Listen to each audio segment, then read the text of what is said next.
मधुबन के बाबा,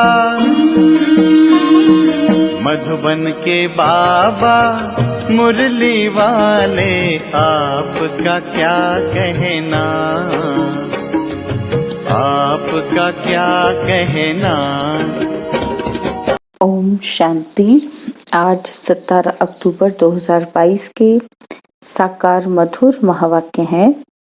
आज मीठे मीठे बाप दादा बोले, मीठे बच्चे अपनी उन्नति के लिए पुरुषार्थ करते रहो, ज्ञान रत्नों का दान कर सदा अपना और दूसरों का कल्याण करने के निमित्त बनो। बाबा ने कहा, मीठे बच्चे अपनी उन्नति के लिए पुरुषार्थ करते रहो, ज्ञान रत्नों का दान कर सदा अपना और दूसरों का कल्याण करने के निमित्त बनो। बाबा ने आज प्रश्न पूछा कि ईश्वरीय सेवा करने के लिए कौन सा गुण होना जरूरी है और सेवा करने वाले बच्चों में कौन से ख्याल नहीं होने चाहिए। और उत्तर में बाबा समझाते कि ईश्वरीय सर्विस में स्वभाव बहुत मीठा चाहिए। क्रोध में आकर किसी को आंख दिखलाई तो बहुतों का नुकसान हो जाता है। सर्विसेबल बच्चों में अहंकार व क्रोध बिल्कुल नहीं होना चाहिए। यही विकार बहुत विघ्न रूप बनता है और फिर माया प्रवेश कर कई बच्चों को संशय बुद्धि बना देती है। ईश्वरीय सर्विस करने के लिए ख्याल न आए कि नौकरी छोड़कर यह सर्विस करूं।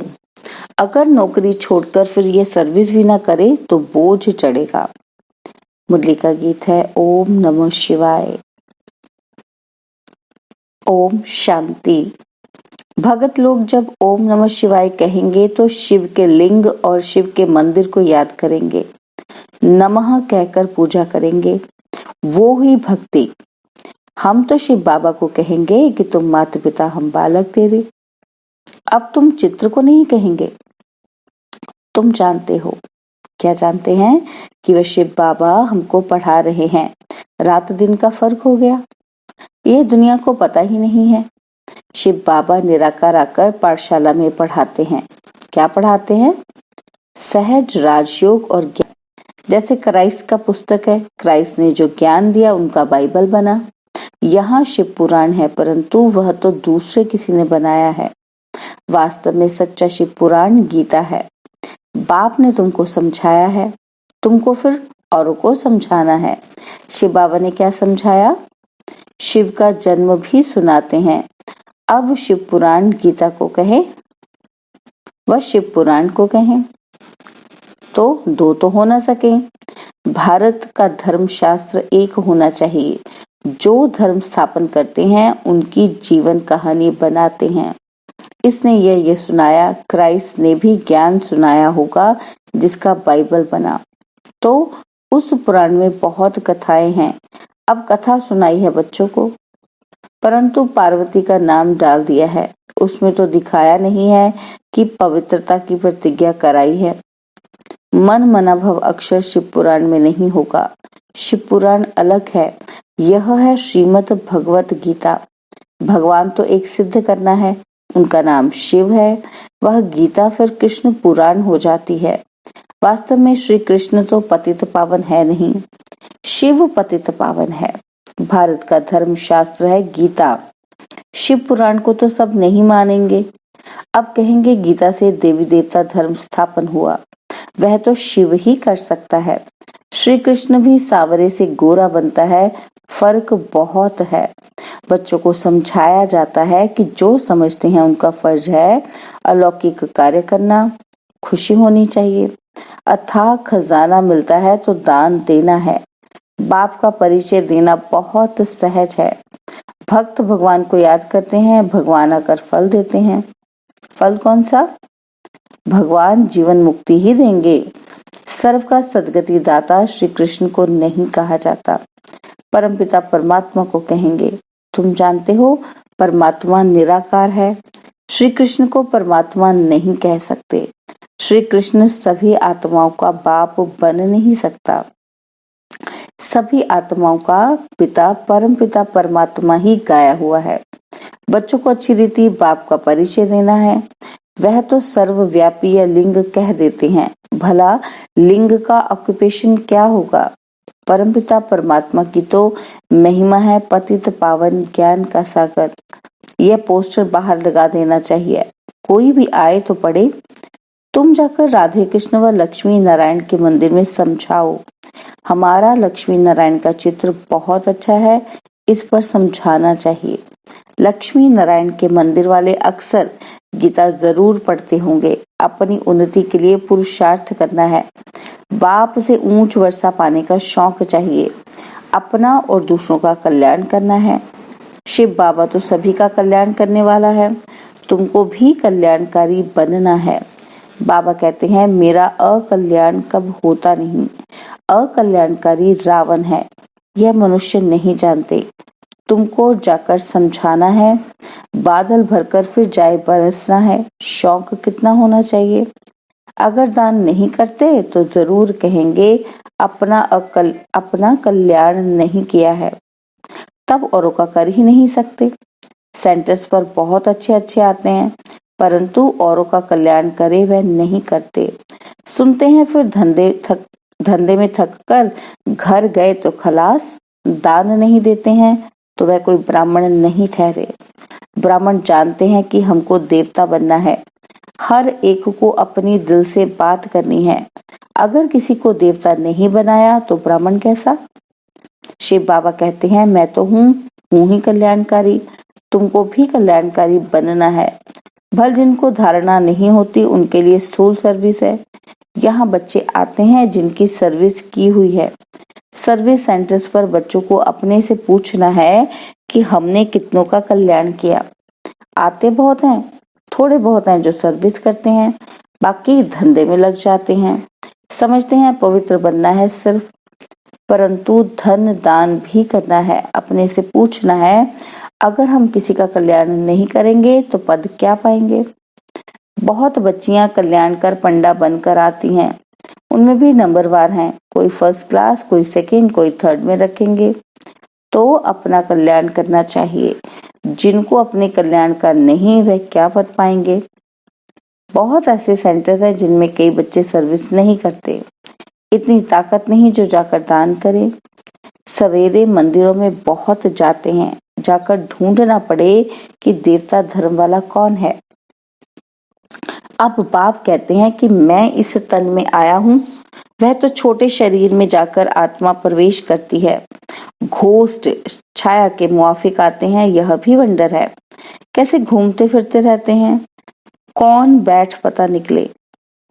ड्रामा में आत्मा को शरीर ना मिलने कारण भटकती है, छाया रूप ले लेती है, जैसे परछाई होती है। घोस्ट की परछाई नहीं पड़ती, आया गुम हो गया। इन बातों में अपने को नहीं जाना है, दरकार ही नहीं है। इस खोज में जाएं तो शिव बाबा भूल जाए। बाबा का फरमान है कि निराकार बाप को याद करो, अपनी और दूसरों की देह को भूलना है। सबका प्यारा है शिव बाबा। बाप कहते हैं और कोई बात में न जाकर बाप को याद करो, यह है याद की यात्रा। मन बना भव का अर्थ भी यह है। श्री कृष्ण तो ऐसे कह ही ना सके। श्री कृष्ण को गाइड नहीं कहेंगे, निराकार ही गाइड बन सभी आत्माओं को ले जाते हैं मच्छरों सदृश। आत्माओं का गाइड श्री कृष्ण हो न सके, उनको पुनर्जन्म में जाना है तो बाप का परिचय सबको देना है। भक्तों का भगवान एक है, वह बाप कहते हैं मामेकम याद करो तो विकर्म। सर्विस का बच्चों को शौक होना चाहिए। बच्चे मधुबन में आते हैं मुरली सुनने, तो सुनाने वाला जरूर चाहिए। बाबा यहाँ जाएंगे तो सर्विस ही करेंगे, सर्विस का शौक रहता है। बच्चे याद करते हैं वह सम्मुख मुरली सुनकर खुश होंगे। एक पंथ 10 कार्य सिद्ध होते हैं। बड़ी बड़ी सभाओं में बाप नहीं जा सकता, वह बच्चों का काम है। बच्चों से सवाल जवाब करेंगे। सन्यासी आदि तो बाप के आगे आएंगे ही नहीं, उनको तो मान चाहिए। बाप का पाठ वंडरफुल है, जो पास्ट हुआ ड्रामा। आगे चलकर बहुत बच्चे मिलने आएंगे, पहले बच्चों को समझाना पड़े। गोप गोपियों को ही घर घर में परिचय देना है। कोई भी उल्हाना न दे, रह न जाए कि हमको पता ही नहीं पड़ा। राजा रानी तो कोई है नहीं जो इत्तला करे। नया हुनर निकालते हैं तो गवर्नमेंट को दिखलाकर वृद्धि कराते हैं।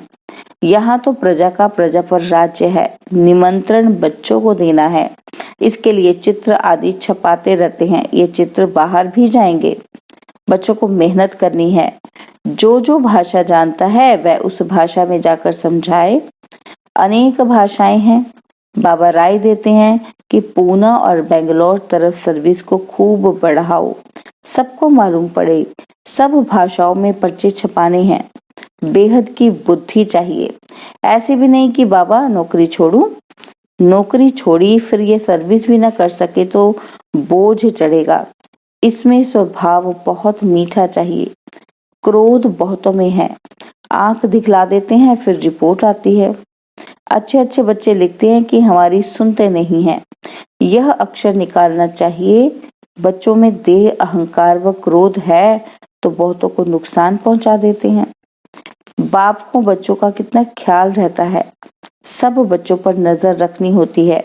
मम्मा बच्ची थी फिर भी माँ कहलाती थी। उनको फुरना रहता था। ज्ञान में भी कहाँ माया प्रवेश हो जाती है। फिर कई संशय बुद्धि भी बन पड़ते हैं। कितने कदम कदम पर विघ्न पड़ते हैं। आज बच्चा है कल बदल जाता है।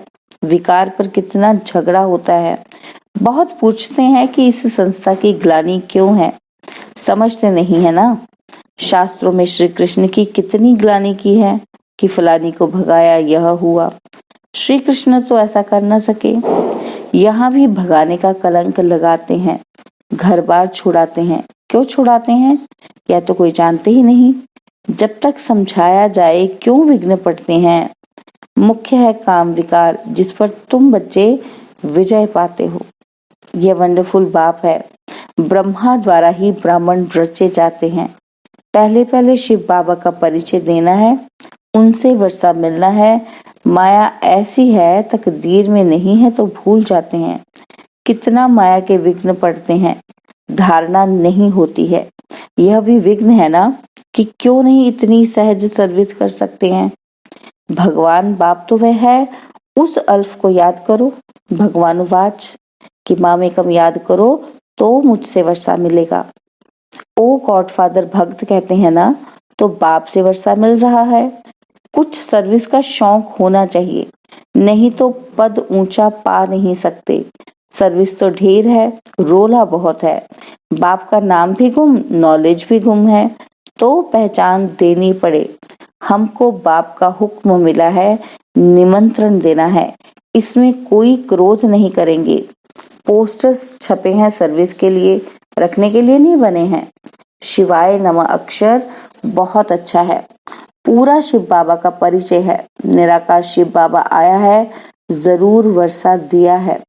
आकर पतित दुनिया को पावन बनाया है।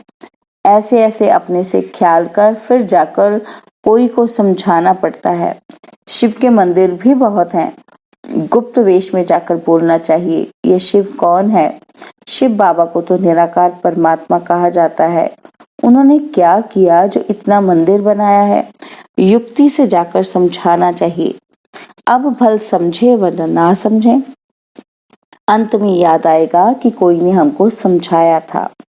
अच्छा, मीठे मीठे सिक्की लदे बच्चों प्रति माता पिता बाप दादा का याद प्यार और गुड मॉर्निंग। रूहानी बाप की रूहानी बच्चों को नमस्ते। हम रूहानी बच्चों की रूहानी बाप दादाजी को दिलवा जान सिखवा प्रेम से नमस्ते। ओम शांति। प्यारे बाबा, मीठे बाबा, मेरे बाबा, शुक्रिया बाबा, शुक्रिया बाबा, शुक्रिया बाबा। धारणा के लिए मुख्य सार है। पहला पॉइंट है कि अपना कल्याण करने के लिए सर्विस का बहुत बहुत शौक रखना है। थक कर बैठ नहीं जाना है। मनुष्य को देवता बनाने की सेवा जरूर करनी है। और सेकंड पॉइंट है, ऐसा कोई कर्म नहीं करना है जो कोई रिपोर्ट निकाले या माता पिता को फुरना हो। किसी भी हालत में विघ्न रूप नहीं बनना है। बाबा ने आज वरदान दिया, मर्यादा की लकीर के अंदर सदा छत्र छाया की अनुभूति करने वाले मायाजीत विजयी भव। बाप की याद ही छत्र छाया है। जितना याद में रहते उतना साथ का अनुभव होता है। छत्र छाया में रहना अर्थात सदा सेफ रहना। जो संकल्प से भी छत्र छाया से बाहर निकलते हैं उन पर माया का वार होता है। छत्र छाया के नीचे मर्यादा की लकीर के अंदर रहने से कोई की हिम्मत नहीं कि अंदर आने की, लेकिन यदि लकीर से बाहर निकले तो माया है ही होशियार। इसलिए साथ के अनुभव से मायाजीत बनो। स्लोगन है, अशरीरी बनने का अभ्यास ही समाप्ति के समय को समीप लाने का आधार है। अशरीरी बनने का अभ्यास ही समाप्ति के समय को समीप लाने का आधार है। ओम शांति। और अब यह एक बहुत अच्छी वीडियो भी जरूर देखें।